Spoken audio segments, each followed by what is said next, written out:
This week on Cartoon Dumpster Dive, we cover the movie The Great Mouse Detective.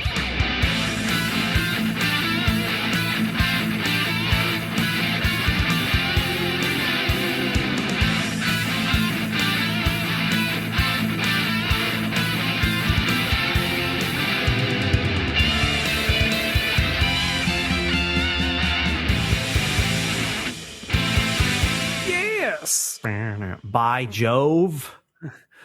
Good golly. Elementary, my dear Dawson. Dawson. Dawson's Creek. Rest in peace. R.I.P. R.I.P. We don't know your name. We just refer to you as. I knew his name when he died because I was like, oh, that's sad. Isn't it James something? James Vanderbeek. That's it. That's right. Look there, we got there, Andrew. He may have the last name of a bird's mouth, but now he has the wings of an angel. Okay. Beautifully said, Andrew. Thank you. So, yeah, we're here to talk about The Great Mouse Detective. We all good old Disney film here. Disney straight to VHS. Because this was made in 1986 and DVDs weren't invented yet. No.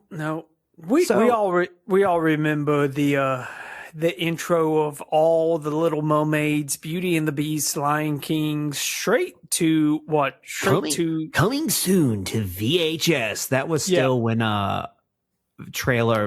movie trailer voice guy was more upbeat, and he wasn't like in a world.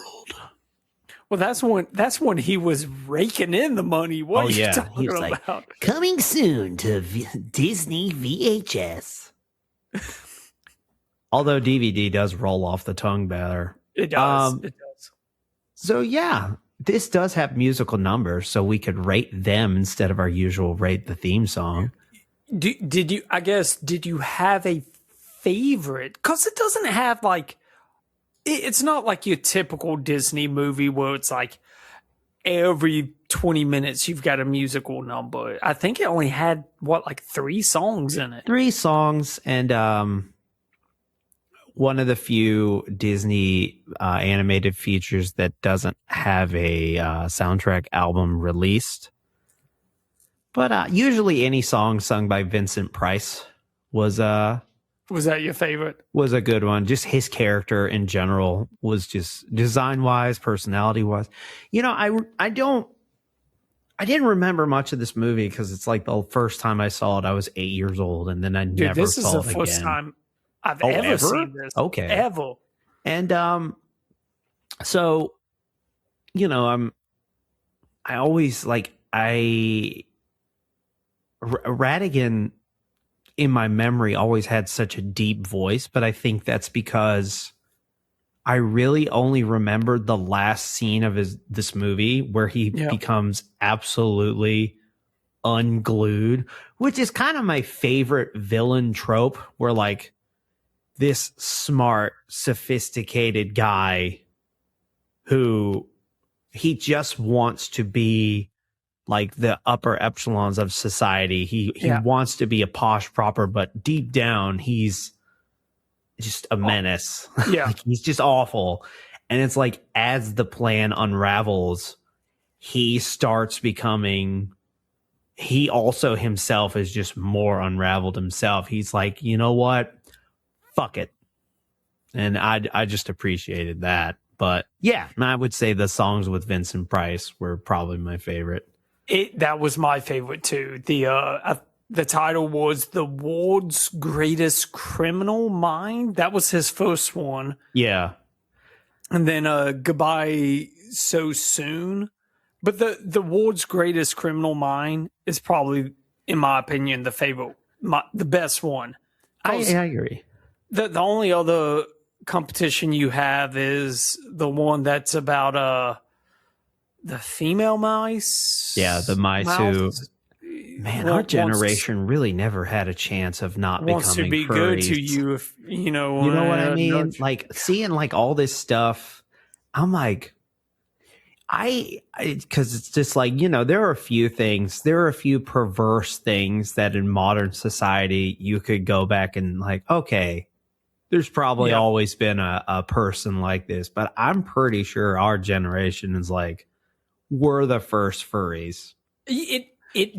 Gen X millennial, because it's like, if you look like that entire animated feature after it was over, I was like, we never stood a chance not being attracted to anthropomorphic animals. No, it makes, we've basically discovered why furrydom oh yeah, is so big. We keep doing it, and the people who grew up with this also learned how to draw. Also, I appreciate, we'll get into how this is made in just a second, but I appreciate this movie's balls, personally. Yeah. It's violent as fun. It's violent as hell. Yes, it is. And they're smoking, and it's like, I enjoyed it, man. I honestly missed. I miss when maybe it's too impressionable to children, but I was just like, Basil from Baker Street, he's smoking a pipe, goes undercover, he's smoking a cigarette. There are several like thuggish mice smoking cigars. I know, man. Good old tobacco. Good old big tobacco. I do hate to admit this, but my hot take is, even though I have never smoked a cigarette in my life, I've smoked some cigars in my day, but smoking is just cool. We just have to admit it. Like, it's bad for you, but it is cool. And you're like, fuck. Because look, if you see a guy on the side of the street, like, with a cigarette in his mouth, sunglasses, maybe some kind of like cool suit, you're like, fuck, pretty cool guy. Yep. Like, I was just like, I gotta look my son in the face. I'm like, you don't want to be like that super fucking awesome looking man.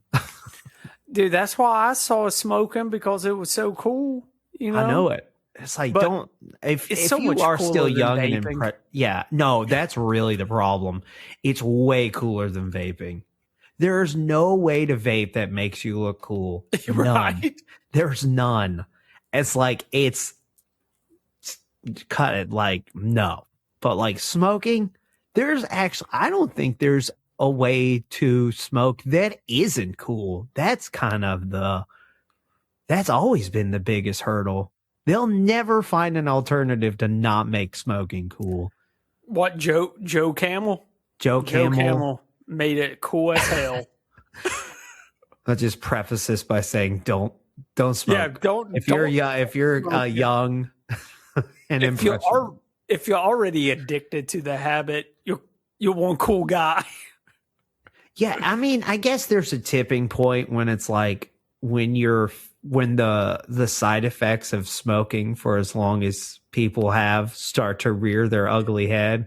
When you start looking like a goblin, when you start looking like Ratigan near the end of this movie, then it's not cool anymore. Then you're like, that's why smoking is bad. When you've got that smoker voice and smoker cough, how you doing, sweetheart? Just hacking up a lung.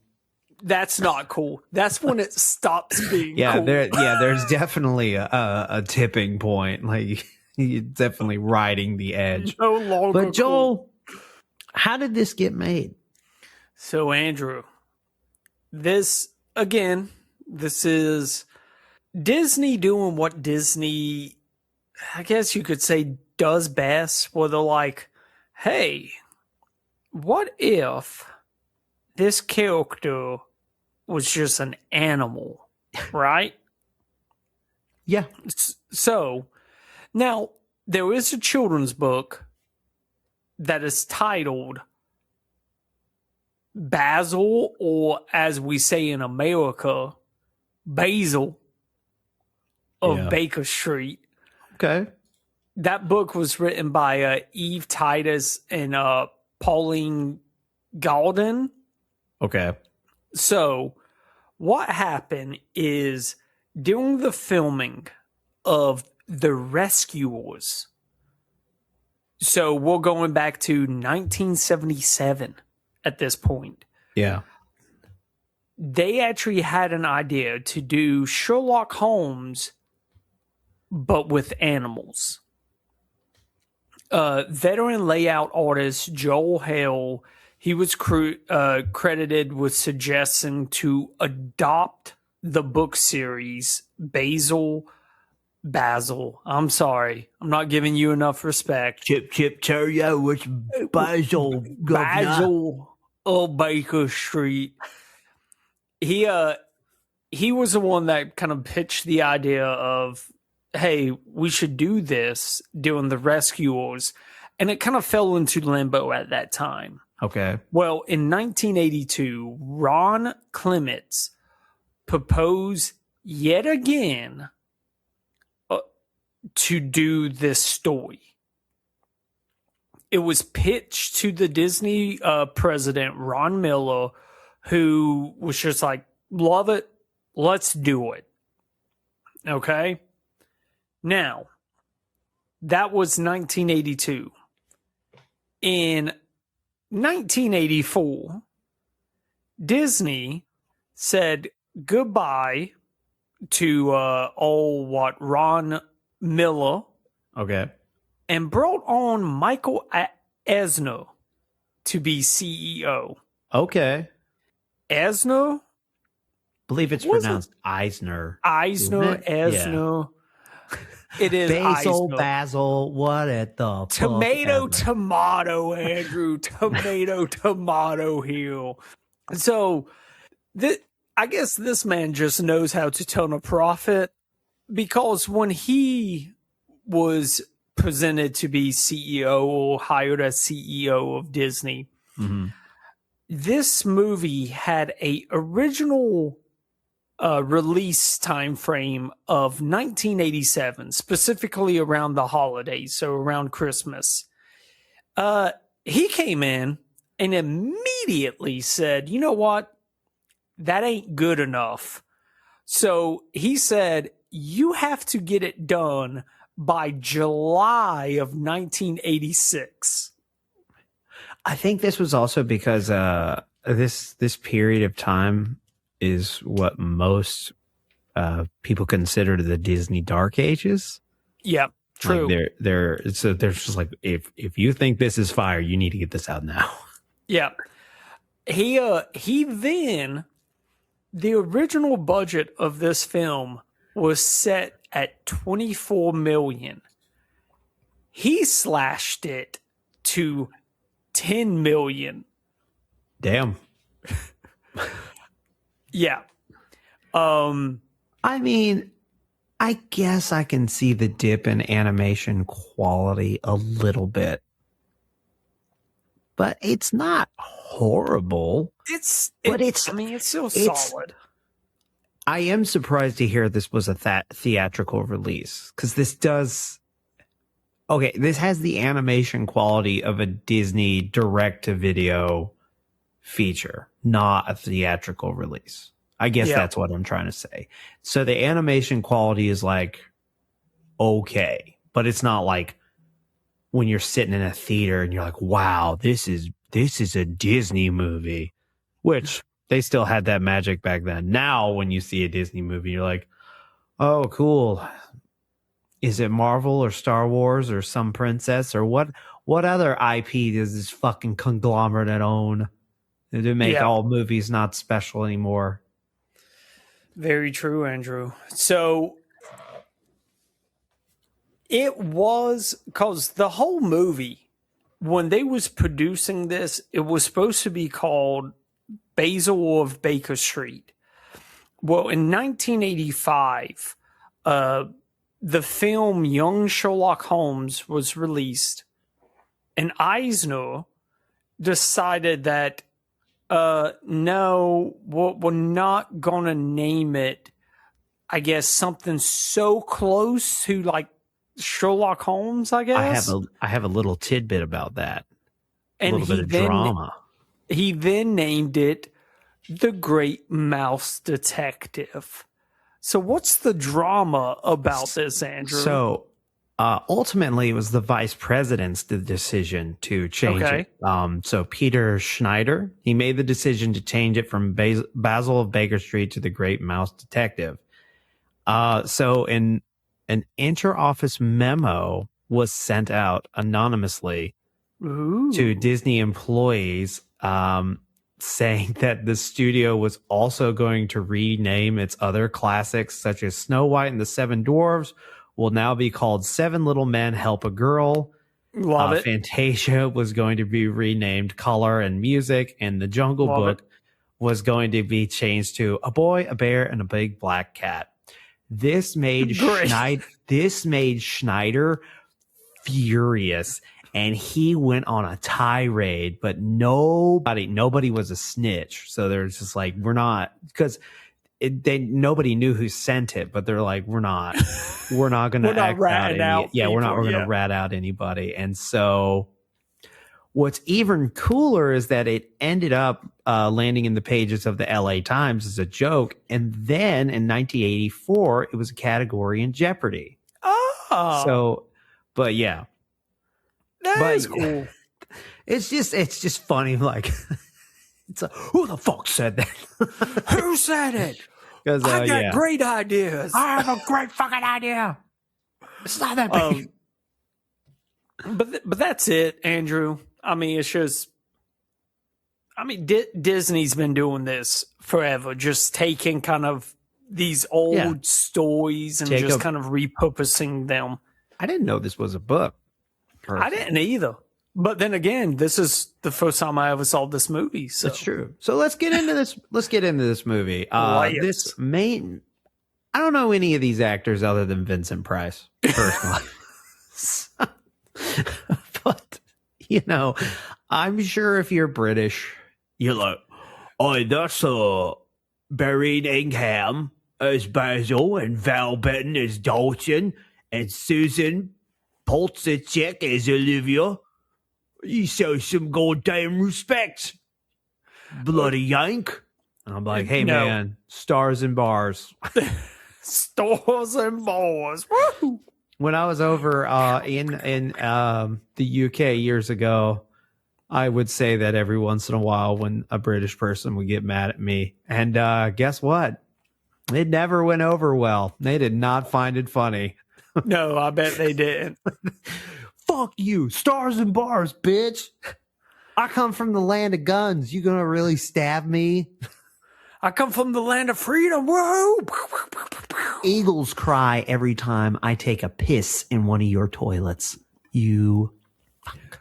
But anyway, your whole country's the size of one of our states. Not even one of the big ones. Suck it. I thought it was interesting that the mice in this universe follow the same geopolitical climate as human beings, to the point where Dawson is coming from Afghanistan as an army surgeon. I had so many questions about that. Like, why? Because, I remembered so little of this movie. So it's like, when they were like, we're going to go ambush the Queen, I was like, the Queen of England? No, the Queen of Mousedom, which is even weirder. How does that even work? Why is it that it's just like a parallel universe within the regular universe? Within our regular, it's a society that mirrors our own, but it's just smaller. They even run into Sherlock Holmes and Watson. They're off screen. Oh, shit. I saw it talking to the audience, and now my mind has just went completely blank. Oh man. Saw talking. We were just talking about the how it's like a parallel universe. It's a universe within which means they have their own Afghan war, because I believe this is around the time. So it's 86. So this is our first attempt at like it's not 1986. No, you're right. It's it's like 1847. Yeah. So I mean, Britain's always been waging war against everybody. So they would have to be in Afghanistan for something. But I was going to say this isn't. I was going to say there was going to be mice Taliban, but that's not true because the American mice government hasn't send funds to the Taliban to stop the mice Afghani regime. No. Oh my God. Yet, does that mean that there's a mice 9/11? Do they have their own twin towers? No, surely not. That would be very noticeable. I wonder if it's got to do with like Afghanistan, India, maybe. I really don't know. Yeah, but I'm not going to remember. But it just blew my mind that it's like, why are you guys just basically mirroring the humans? It is it is funny that it is 1-for-1. We learned that there's two Scottish. Oh yeah, the toy master is Scrooge McDuck. I don't remember his name. Like what do you mean Alan? By that? You didn't hear it? Like the voice actor. Alan Young was yeah. Oh, I didn't pick up on that. Yeah. Alan Young. He's old Scrooge McDuck. Flushersham. Fuck, I can't do it either. I can understand why Basil mispronounces this name the entire movie. Flavorham or something. Flavorsham. But anyway, they're a Scot. He has a daughter named Olivia. She's a Scot, and he gets kidnapped by the evil criminal Ratigan, who is arguably one of my favorite types of villain archetype. The big piece of shit who's proud to be a big piece of shit. Although he is very proud. He has a little bit of flavor to him because he also wants to be seen as sophisticated, and he definitely 100% does not want to be called a rat. In fact, even though he is a rat. He is a rat. But he's a sewer rat, to be specific. Mm-hmm. And if you call him that, he'll kill you. He will summon a cat. A very fat cat. He'll summon. Blue was a male, wasn't he? Your old fat cat. Oh yeah. Yeah. So this is Blue's sister. Yeah, I know the listeners don't know who Blue is, but we have mentioned him before. That cat. What was her name? Frances. I think it was Francesca, something like that. It's like Blue was that fat. Yeah, Blue was that fat. Massive fat cat. It also this is one of my old. It's like an old trope, but like cat's bad, dog's good. Oh yeah, because the heroes have Toby, the bloodhound. Which here's the thing: does Basil live below Sherlock Holmes? Like, is that Sherlock Holmes' house? Or are we supposed to believe it would that have to be? Yeah, is that why he knows? He lives on Baker Street. What, Sherlock Holmes? Well, yeah, Sherlock Holmes lives on Baker Street. So does Basil. So he has to live. Yeah, it has to be. He's got to be a mirror of Sherlock Holmes. Okay. That's because I was like, it's implied. Because I know the rights to Sherlock Holmes were owned not by Disney. No. And I don't think they were in public domain just yet. I don't even think they are now. I'm sure Disney probably paid. Yeah, they figured. Yeah, they probably figured that one little Sherlock Holmes cameo. But yeah. Yeah. So, this movie's pretty short, which I appreciate. But they're like, Basil is trying to figure out, like, why did he steal the toy maker? And we learn it's so Ratigan can use a robot queen to make himself the queen's advisor. Yeah. And very elaborate plan for. So like doing this whole movie, like when they're stealing the uniforms from the toy shop and everything else, I'm sitting here like, okay, you're trying to build an army of basically like robots. Yeah.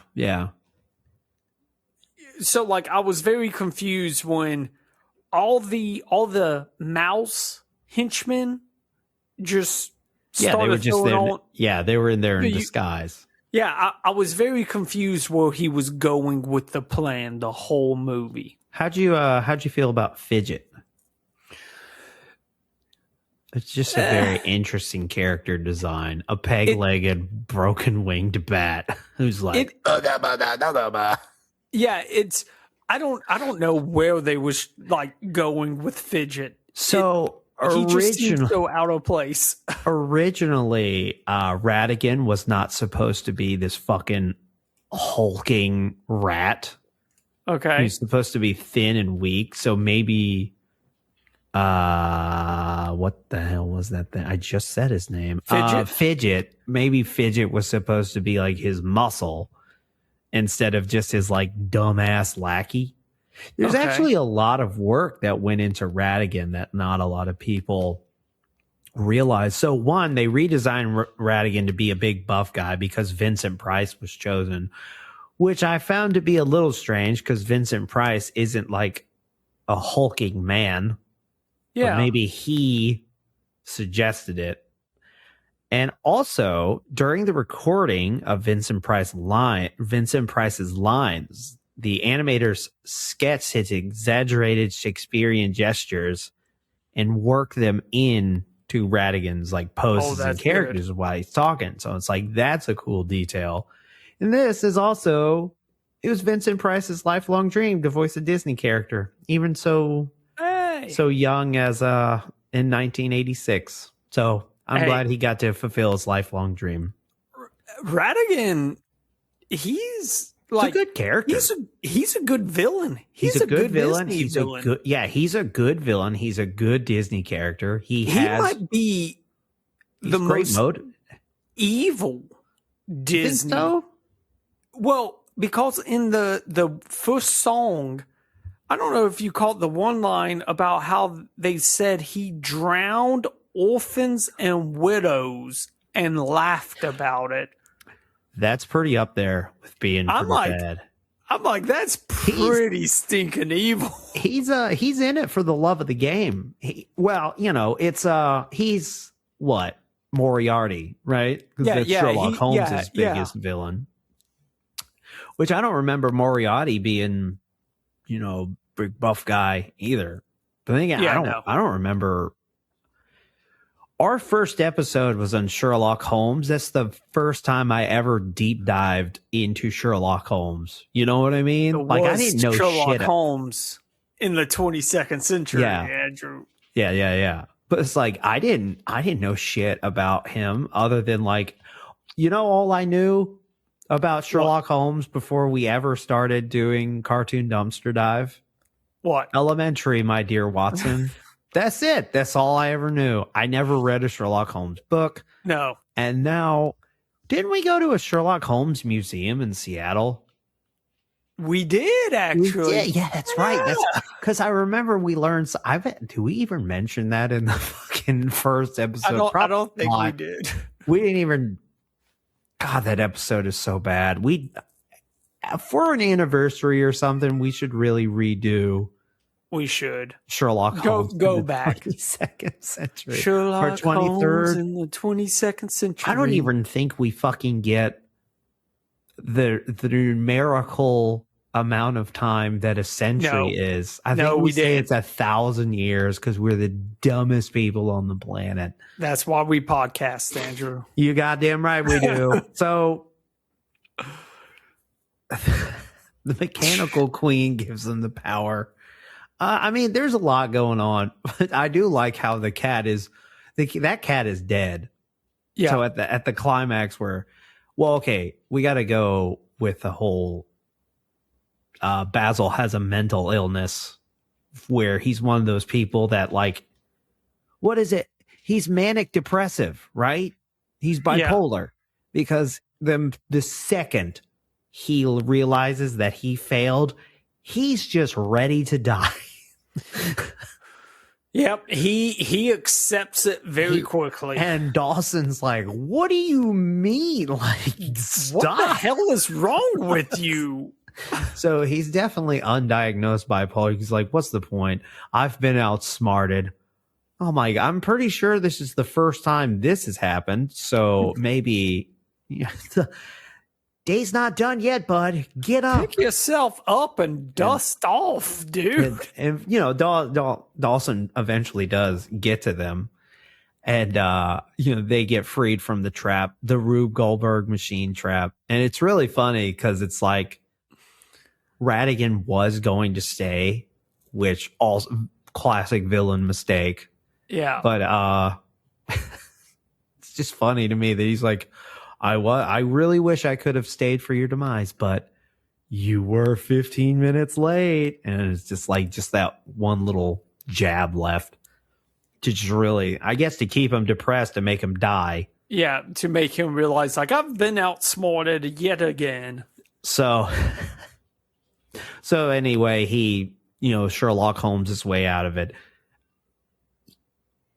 Is Sherlock Holmes like a dickhead in the books? Like, have you read anything about it? Because Basil's a dickhead. I've never read any Sherlock Holmes, but every time I've seen him, like, you know, being betrayed, he is kind of a dick. He's just very arrogant. Very arrogant. I mean, I guess it's because he can back it up every time, but I'm like, do you mind maybe taking a little bit of a chill pill? Like, be humble, dude. Yeah, like, just a little bit. Like, maybe that's why you have barely any personal relationships, because you just got to flex on fucking anyone who shows up. Like, people think? And you know what? People are legitimately impressed with him and Sherlock most of the time. And he's always just like, well, if you weren't like a gutter gargling moron, you would be able to do this too. And you're like, of course you're impressed. I'm so smart. I'm so smart. I'm like, fuck. I could punch him. I could never be Watson. I'm like, hey man, fuck you. You know what? Fuck you, Sherlock. You piece of shit. Just storm off yelling curse words. Just, fucker asked me to help him. Fuck him. You know what? And then you realize that there's a little girl and her dad's life on the run. You're like, and you gotta get go like back halfway out. You turn back. You're like, no, you know what? I'm not done. I'm not done. But I am going to insult you the rest of the way, you fucking pompous ass. We're gonna save this little girl's daddy, but after that, I'm done. You and me, hands right after everyone's safe. But you know what? In a way, we do learn that Basil cannot fight, or he's clearly outmatched by Ratigan, because Ratigan's just been trying to be proper and posh and fighting with his mind. And once everything starts to unravel, because, you know, once Basil shows up, he's like, the robot's a fake, arrest him. Fidget and Ratigan try to get away. They go after him. Chases ensue. And, he takes Olivia. He's like, I'm going to kill this kid.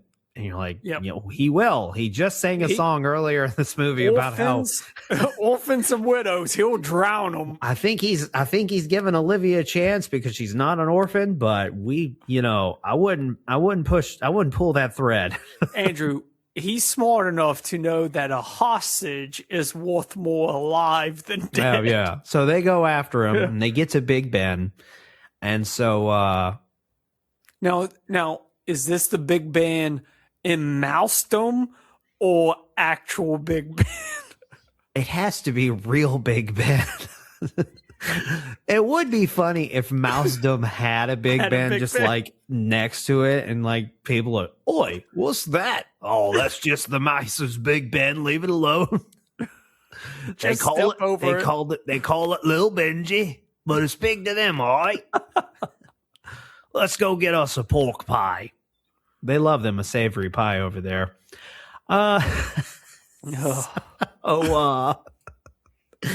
This is also technically, a lot of people give this credit to Beauty and the Beast, but this is technically, those gears are CGI. So this is the first CGI 2D CGI in a 2D background, 2D character movie. So, or they've been lying to us this whole time. But, you know, so they're at Big Ben. They're at Big Ben, and you know, he eventually, Olivia gets away from Ratigan, and I thought he was going to get die by crushing the gears, which I shouldn't have done because I remember this ending, but not the rest of the movie.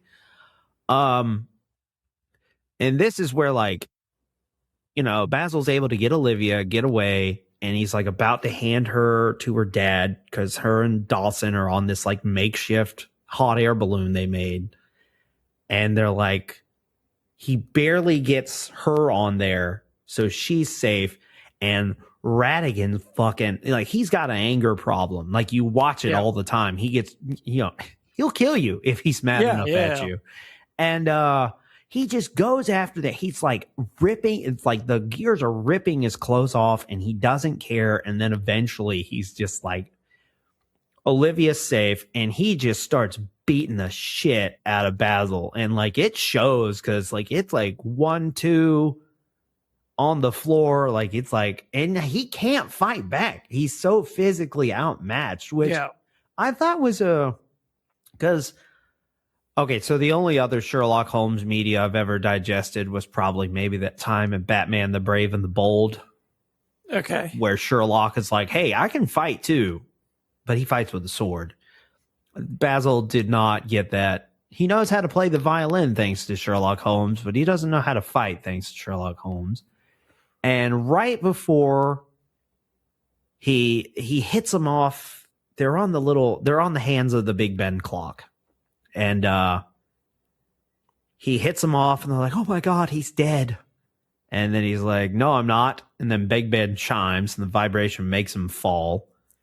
But he's able to grab onto Basil, and then they have a little scuffle, and they both fall to their deaths, except which I don't know why, as I watched this entire movie, this was the part that made me go, you know, physics, I don't think that would actually work.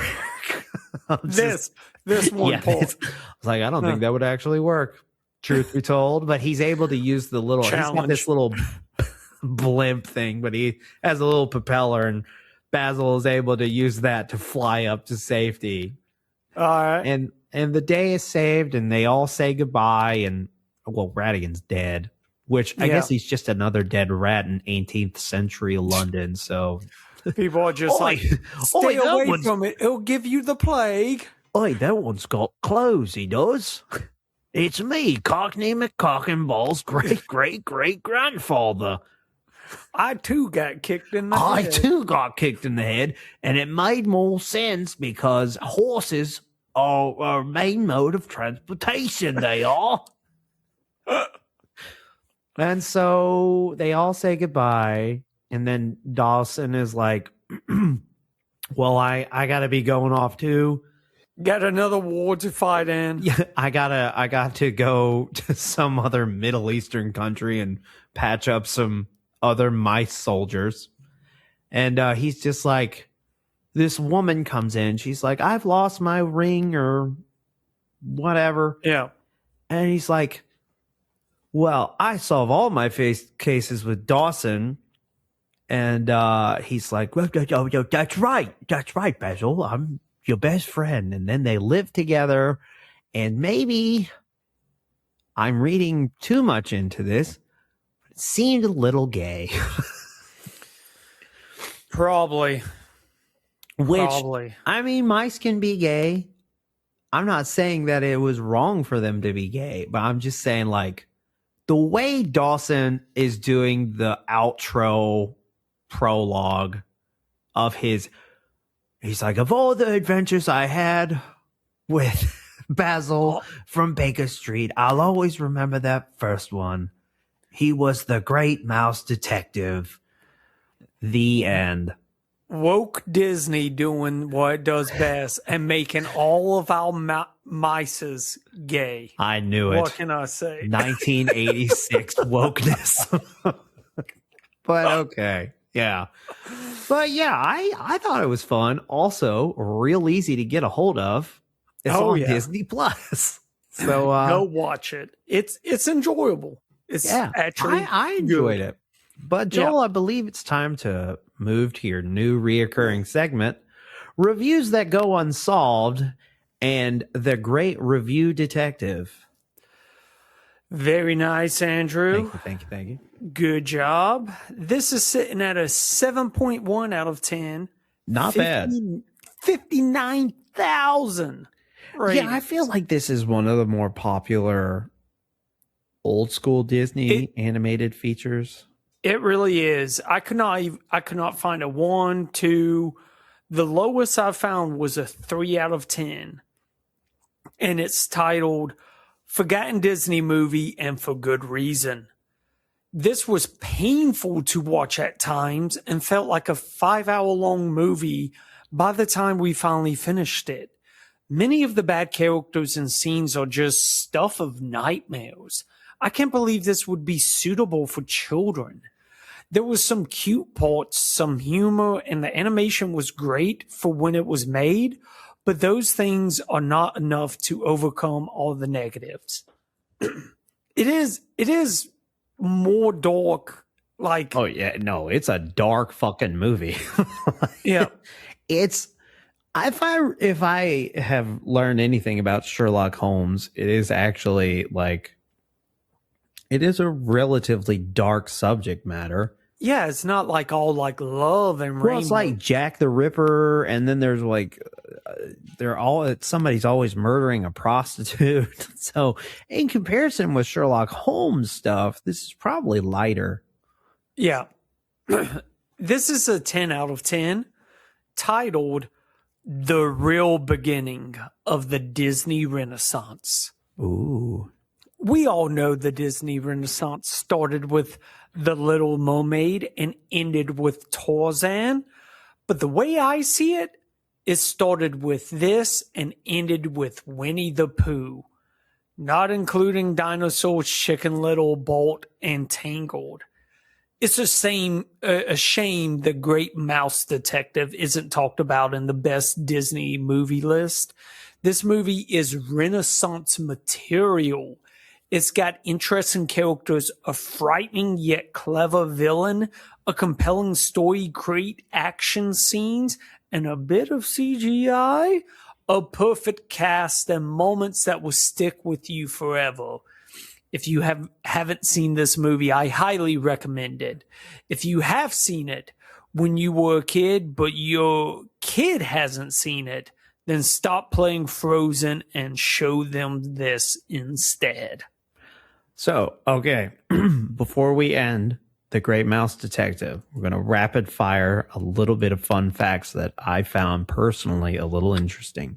Hit me with it. John Cleese was the original choice for Basil. Okay. Basil was first modeled on Bing Crosby, but the animators eventually took inspiration from Leslie Howard. Toby's barking and howl are the same as Trusty's in Lady and the Tramp. Ooh, okay. The film took less than a year to complete thanks to the use of computers, and the clock tower scene was inspired by Lupin III, the Castle of Cagliostro. Ooh. From Hayao Miyazaki. So very nice. Yeah. But I believe that wraps up The Great Mouse Detective. Another case solved. Oh, Andrew, elementary there, good sir. Elementary, my dear Joel. And if you... Fuck, I thought I had something to go to the Patreon. I ruined all of it. Took all the wind out of my sails. If you want to solve the mystery of how to support this show, you can go to patreon.com/cartoondd. There we have the $5 tier. It gets you stickers and pins mailed to your door in a not so timely manner. It gets you bonus episodes, extended audio episodes. Access to our Discord would get you access to the mega requests. If you have a regular request, you can go to cartoondumpsterdive.com. There you can also visit our store. We are Cartoon DD on Twitter. We're Cartoon Dumpster Dive everywhere else. If you're listening to us on YouTube, please like, comment, and subscribe. And as always, thank you for a 5-star review on the podcasting platform of your choice so we could be the Great Dumpster Podcast. Have a great rest of your week. See you.